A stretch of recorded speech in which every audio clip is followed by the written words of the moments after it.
Hello friends, स्वागत है आपका हमारे यूट्यूब चैनल में जीनियस में एक बार फिर से। तो आज हम बात करने जा रहे हैं 9 जून का करंट अफेयर। 9 जून के करंट अफेयर के बारे में हम लोग बात करेंगे चर्चा करेंगे। ठीक है, तो सबसे पहली बात कि आज के करंट अफेयर में हम लोग को सबसे इम्पोर्टेंट क्या पढ़ना है, इन्वायरमेंटल परफॉर्मेंस इंडेक्स 2022, जिसमें कि इंडिया की रैंकिंग जो है ना सबसे लास्ट में है। मतलब कि सबसे लास्ट में है, मतलब कि इंडिया फर्स्ट तो किया है लेकिन लास्ट से। इन्वायरमेंट परफॉर्मेंस इंडेक्स जो है, जिसमें इंडिया की रैंकिंग क्या है, सबसे लास्ट में है। यानी कि इन्वायरमेंट को सिक्योर करने में इंडिया जो है सबसे पीछे है।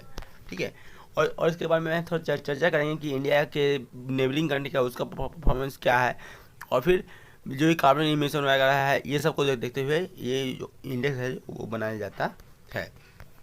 ठीक है, तो वही यहाँ पे लिखा हुआ गया है, यहाँ पर India rank last in the environment performance index 2022। मतलब इंडिया का रैंक एकदम लास्ट में है। ठीक है, टोटल कितने का, टोटल 180 कंट्री इसमें शामिल थे, जो कि इंडिया का कितना रैंक आया है, 180 ही रैंक आया है। ठीक है, बात करते हैं इसके नेबरिंग कंट्री में। तो अफगानिस्तान का रैंकिंग 81 है, श्रीलंका 132, चाइना 160, नेपाल 162, पाकिस्तान 176, बांग्लादेश 177, इंडिया 180। ठीक है, ये हो गया इसका नेबरिंग कंट्री। और इसमें जो टॉप पर कौन है, तो टॉप पे है डेनमार्क। टॉप पे क्या है, डेनमार्क। और ये जो रैंकिंग दिया गया है किसके द्वारा दिया गया है, environmental law and Colombia university. किसके द्वारा दिया गया, environmental law and Colombia university के द्वारा ये रैंक दिया गया है, जिसमें कि इंडिया जो है कितना सिक्योर किया, कितना सिक्योर किया है, तो वो 18.5 स्कोर, 18.9 स्कोर इंडिया सिक्योर किया है।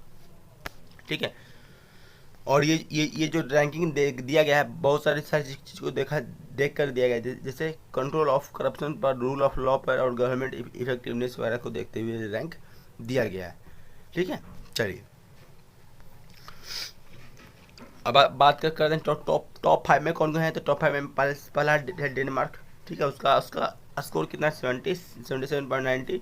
उसके बाद यूनाइटेड किंगडम, उसके बाद फिनलैंड, उसके बाद माल्टा, उसके बाद स्वीडन।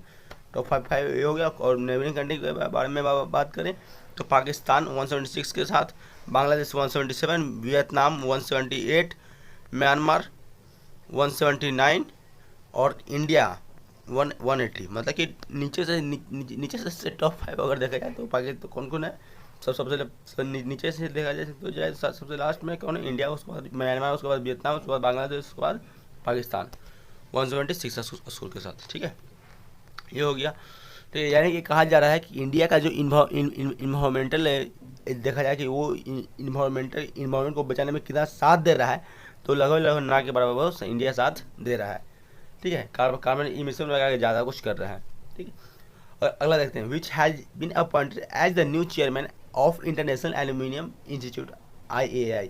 मतलब कि IAI का न्यू चेयरमैन किसको अपॉइंट किया गया है, तो सतीश राय को अपॉइंट किया गया है। ठीक है, किसको अपॉइंट किया गया है, सतीश राय को IAI का चेयरमैन इनको लाया गया है। ठीक है, इनको अपॉइंट किया गया है। ठीक है, अब सबसे पहले बात IAI का है क्या था। IAI का फुल फॉर्म हो गया इंटरनेशनल एल्यूमिनियम इंस्टीट्यूट।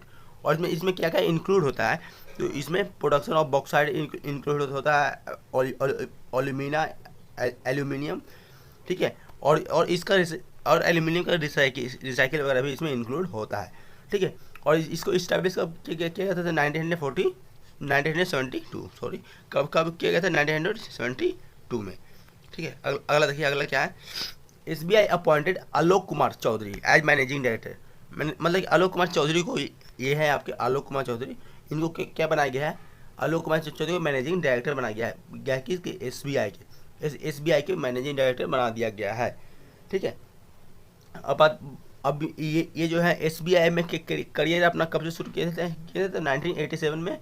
ठीक है, कब शुरू किए थे तो 1987 में ये है ना अपना करियर SBI में शुरू किए थे। ठीक है, और अगर SBI के बारे में बात हो रही तो SBI का फाउंडर कब हुआ, SBI का फाउंडर किया गया था तो 1 जुलाई 1955।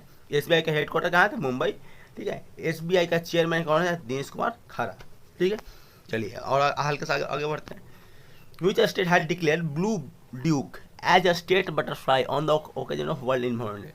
यानी वर्ल्ड इन्वायरमेंट डे में कौन सा स्टेट है जो ब्लू ड्यूक को ब्लू ड्यूक क्या है, एक बटरफ्लाई का नाम है, ब्लू ड्यूक क्या है, एक बटरफ्लाई का नाम है, तो उसको स्टेट बटरफ्लाई कौन सा स्टेट है जो उसको बनाया है, उसको डिक्लेयर किया है, ठीक है। तो कौन है, सिक्किम में है ये जो बटरफ्लाई ब्लू ड्यूक है, ये सबसे ज़्यादा मात्रा में कहाँ पाया जाता है, तो सिक्किम में पाया जाता है, ठीक है। और सिक्किम में वोटिंग के अनुसार इसे क्या बनाया गया है, स्टेट बटरफ्लाई बनाया गया है, किसको, ब्लू, इसका नाम क्या है, ब्लू ड्यूक नाम है, ठीक है। यानी कि सिक्किम का स्टेट बटरफ्लाई कौन हो गया, तो ब्लू ड्यूक हो गया, ठीक है। वोटिंग जब दिया गया तो 57% वोट इसके पक्ष में आया था, इसलिए इसको बना दिया गया, ठीक है, समझ में आया। चलिए, और सिक्किम का कैपिटल कौन हो गया था, गैंगटॉक, सिक्किम के गवर्नर गंगा प्रसाद, ठीक। चलिए और हल्का आगे बढ़ते हैं। Jio become first telecom to provide 4G mobile network in Ladakh Pangong, मतलब कि लद्दाख पैंगोंग में पहली बार, लद्दाख के पैंगोंग में पहली बार 4G नेटवर्क वगैरह आ रहा है जो किसके द्वारा आ रहा है, किसके कारण आ रहा है, तो जियो के कारण आ रहा है। कौन ला रहा है, जियो ला रहा है लद्दाख रीजन में, मतलब कि लद्दाख ऐसा रीजन था जहाँ पे नेटवर्क वगैरह था ही नहीं, वहाँ से अब अगर कहीं कॉलिंग वगैरह करना तो वो पॉसिबिलिटी बहुत कम होते थे, इसलिए और पहली बार वहाँ पे नेटवर्क इस्टेब्लिश किया जा रहा है, कहाँ पे, लद्दाख में, ठीक है। और लद्दाख के पैंगोंग रीजन में, किसके द्वारा, जियो के द्वारा, ठीक है। और इससे क्या क्या बेनिफिट वगैरह होगा, तो ऐसे इकोनॉमी वगैरह पे ज़्यादा इफेक्ट पड़ेगा, आपका जो एजुकेशन सिस्टम है उस पर भी कहीं ना कहीं इफेक्ट पड़ेगा, ऑनलाइन स्टडी वगैरह बहुत ज़्यादा लोग कर पाएंगे घर बैठे हैं, ठीक है, कहीं ना कहीं वैसे बहुत ज़्यादा इफेक्टिव पड़ेगा। जियो का फाउंडर कौन है, तो जियो का फाउंडर मुकेश अंबानी है, ठीक है। अगला देखते हैं, what is the name of the new elected president of Albania, मतलब अंबानिया जो देश है उसका नया प्रेसिडेंट किनको इलेक्ट किया गया है, तो वो कौन है, बजराम बेगाज, कौन है, बजराम बेगाज, ठीक है। इनको क्या अपॉइंट किया गया है, नया प्रेसिडेंट अंबानिया का। अगर वोट देखा जाए तो कितने इनके पक्ष में वोट था, तो 78 वोट इनके पक्ष में था और 4 अगेंस्ट इनके अगेंस्ट में था, ठीक है। पार्लियामेंट सेशन में 78 इनके पक्ष में था और 4 भी इनके विपक्ष में था, तो ऑब्वियस वाली बात है कि ये इनको प्रेसिडेंट बना दिया गया, ठीक है। और ये जो है ना, अंबानिया का 8th प्रेसिडेंट है, कहते हैं 8th प्रेसिडेंट अंबानिया का ये है, ठीक है। और ये 3rd भी रह चुके थे, ठीक है। और ये मिलिट्री रैंक के आदमी है, कहाँ का आदमी है, मिलिट्री रैंक का आदमी है। अंबानिया का कैपिटल अगर देखा जाए तो तिराना और अंबानिया का कैपिटल लेक, अंबानिया का कैपिटल तिराना और करेंसी लेक, ठीक है। चलिए, what is the name of NASA Venus mission, मतलब नासा जो वेनस मिशन कर रहा है, नासा जो वेनस मिशन कर रहा है उसका नाम क्या है, दा विंसी, क्या नाम है, दा विंसी। दा विंसी का फुल फॉर्म क्या हो गया deep atmosphere Venus investigation of noble gas chemistry and imaging, मतलब कि ये यही बता रहा है कि आपको वहाँ पर यानी वेनस में जाकर वहाँ के एटमॉस्फेयर पे रिसर्च करना है, किस पे रिसर्च करना है, एटमॉस्फेयर पे वहाँ के गैसेस वगैरह पे रिसर्च करना है, वहाँ पे पानी वगैरह के बारे में रिसर्च करना है, वो जो मिशन किया जा रहा है, ठीक है। उसका नाम क्या है, दा विंसी, ठीक है। चलिए थोड़ा सा आगे बढ़ते हैं। और ये जो मिशन वगैरह है कब से कब ये लॉन्च वगैरह करने का तैयारी है, तो ये जून 2029 तक ये लॉन्च करने का तैयारी वगैरह है, ठीक है। अगला देखते हैं, which city will host 2022 Billie Jean cup King Cup, मतलब 2022 विली जीन कप कौन सा सिटी होस्ट करेगा, पहले सबसे पहले बात, विनी जीन कप है क्या, तो विनी जीन कप कौन सा स्पोर्ट्स से रिलेटेड है, तो ये जो है किससे रिलेटेड है, तो ये टेनिस से रिलेटेड, किससे रिलेटेड है, तो ये टेनिस से रिलेटेड है ये कप, ठीक है। और इसे कौन होस्ट करने वाला है, तो ग्लासगो स्कॉटलैंड, ठीक है। कौन, ग्लासगो स्कॉटलैंड इसको क्या करने वाला है, होस्ट करने वाला है, ठीक है, सबसे बड़ी बात। और ये जो है ना, और कहाँ पे है, तो यूके में, कहाँ पे, यूके में। और ये जो है ये फाउंड क्या गया था 1963, ठीक है, यानी कि 59 ईयर को। और ये 1991 के बाद अब खेला, 1991 के बाद अब खेला जा रहा है, ठीक है। और ये जो है, ठीक है, और ये शुरुआत कब से किया गया था तो 1963 में, ठीक है। और ये किसके द्वारा, यूके के द्वारा, और इस बार भी कहाँ हो रहा था, इस बार भी यूके में ही हो रहा है, ठीक है। और हाल ही में, और मोस्ट रिसेंट अगर चैंपियन के बारे में बात की जाए इसमें, तो रसिया, तो कौन जीता है, रसिया इसमें जीता है, ठीक है।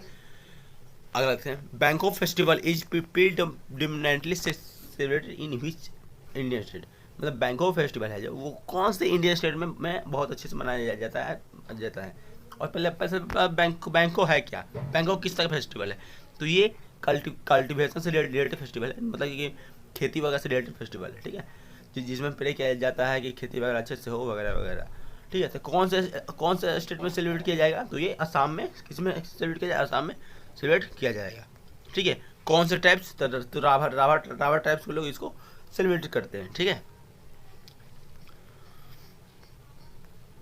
चलिए अब आगे बढ़ते हैं। Which state governor has launched नयाला थीरेन skilling programme for the student under Naan Naan Mudhalvan, मतलब कि नॉन मुदल वन के अंदर जो भी स्टूडेंट आते हैं उसके लिए क्या लॉन्च किया गया है, तो नलाया थीरेन था। ये है क्या है, बेसिकली ये क्या चीज़ गवर्नमेंट ने लॉन्च किया है, तो ये एक प्रोग्राम लॉन्च किया है जिसमें लोग जो भी स्टूडेंट इनके अंडर में आते हैं वो क्या कंप्यूटर से रिलेटेड जानकारी वगैरह सीख पाएंगे। ठीक है, तो कौन सा स्टेट, तमिलनाडु का स्टेट, कौन सा स्टेट था, तमिलनाडु के स्टेट इसे लॉन्च किया है। यहाँ पे आपको स्किल दिया जाएगा, आपको क्या दिया, स्किल दिया जाएगा कंप्यूटर से रिलेटेड आपको आगे बढ़ने के लिए, जो कि आपको भी पता है कि आगे जो फ्यूचर आने वाला है कंप्यूटर से रिलेटेड होगा। तो कहीं ना कहीं सरकार भी इसमें साथ दे रही है। ठीक है, जनता का और स्टूडेंट लोग का। ठीक है, अगला देते हैं, इंडियन